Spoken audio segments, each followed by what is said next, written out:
I did want to talk about the problem that we're facing in Libya right now.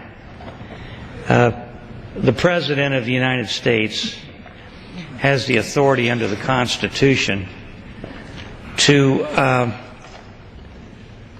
be the commander-in-chief in the event that we have to go into a military conflict. What the President does not have the right to do is to take us into a military conflict without consulting with the Congress of the United States unless there's an imminent threat to the United States or an attack on the United States.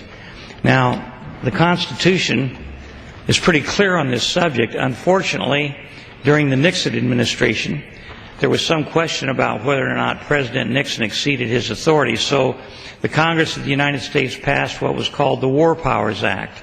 And the War Powers Act was designed to clarify very clearly for President Nixon and all future presidents the authority granted them under the Constitution in the event that there was to be a conflict. The President vetoed that bill because he thought it was an infringement. I'm talking about President Nixon now. He vetoed that bill because he thought it was an infringement of the Constitution powers of the President. The Congress overwhelmingly overrode the President's veto, and so the War Powers Act became law. Now, there's been a lot of question from some of my colleagues about the constitutionality of the War Powers Act. I've heard some of my friends in the other body say that it's not constitutional. I've heard friends of mine within the House of Representatives saying that the War Powers Act is not constitutional. The fact of the matter is, it has never been tested in court. It has never gone to the U.S. Supreme Court. And as a result, the War Powers Act is the law of the land.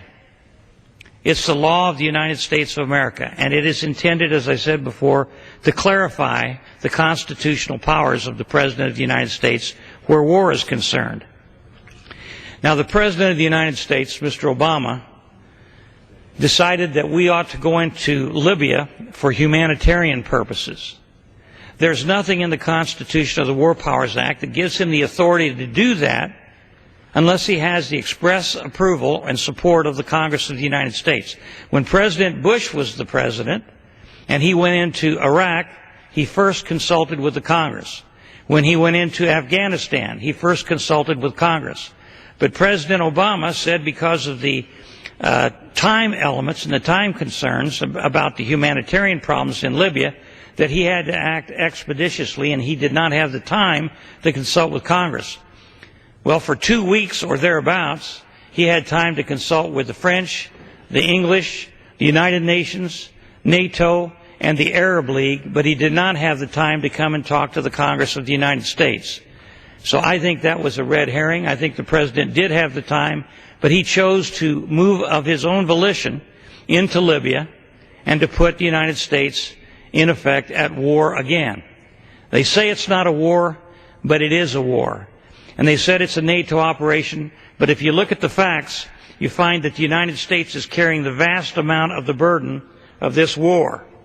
Let me give you some figures, and these figures are a couple of weeks old, so they could be a little outdated. But first of all, of the number of personnel that's been involved in the Libyan conflict, there's about almost 13,000 military personnel that's been involved. Of that 13,000, 8,500 of them are American military. That's over 2/3. When you talk about the number of aircraft involved, there's a total of 309, but 153 of those aircraft are the United States aircraft. When you talk about the number of sorties being flown, that's military actions taken by aircraft. There's been 5,857 sorties, and over 2,000 of those are with American pilots and American planes. That's what, 45%, 40%?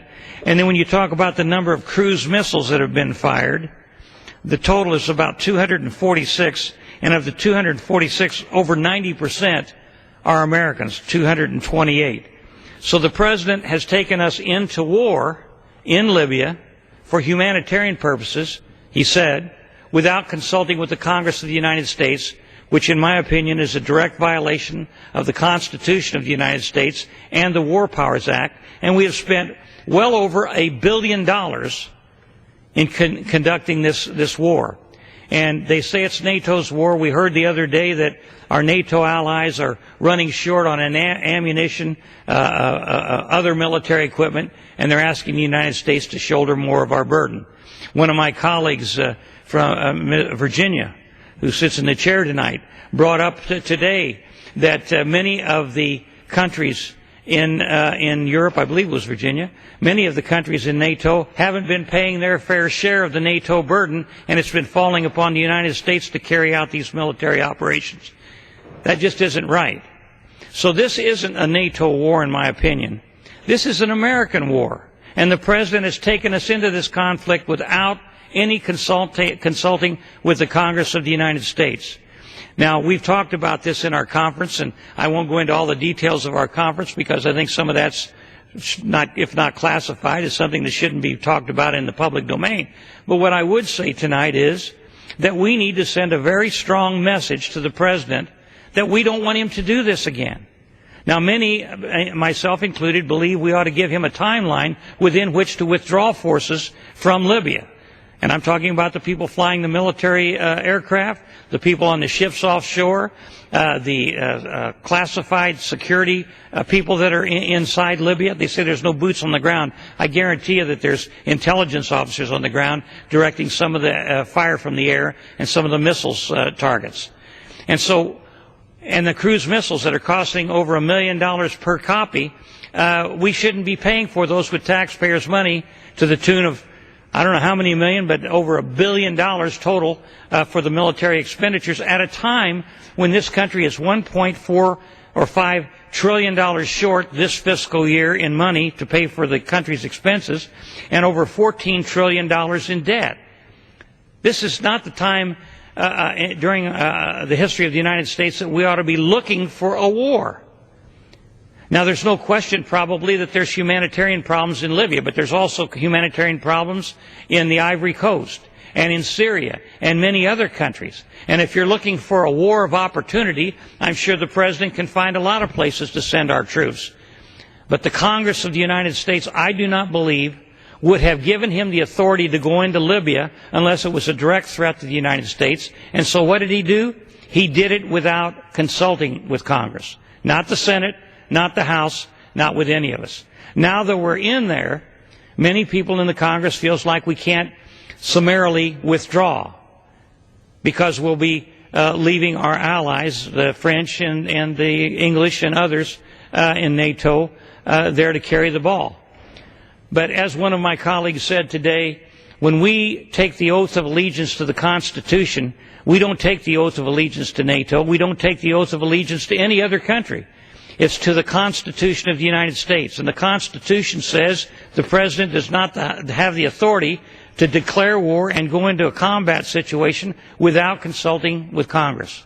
And I am very confident, Madam Speaker, that all of the people in this country have consulted would overwhelmingly say the President should not have done that and he didn't have the authority to do that. Now, I know tomorrow or Friday we're going to have some legislation on the floor that will say very clearly to the President that not only he shouldn't have done that it wasn't constitutional, but that he shouldn't do it again. And that's the thing that I'm concerned about.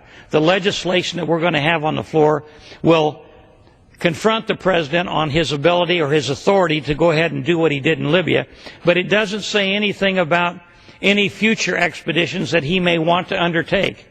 And I really hope that during the debate that takes place tomorrow on Friday, that we make it very clear to the White House and to the President and to anybody at the White House that may be listening to this special order tonight, we do not want the President, and if I were talking to him, I would say, Mr. President, we do not want you to take us into a military conflict without consulting with the Congress and without consulting with the American people, because the American people in Congress has a right to be involved in the decision-making process. Once a war is started, you're the commander-in-chief, and you must do whatever has to be done to win that conflict. But you do not have the authority, Mr. President, if I were talking to him, under the Constitution of the War Powers Act.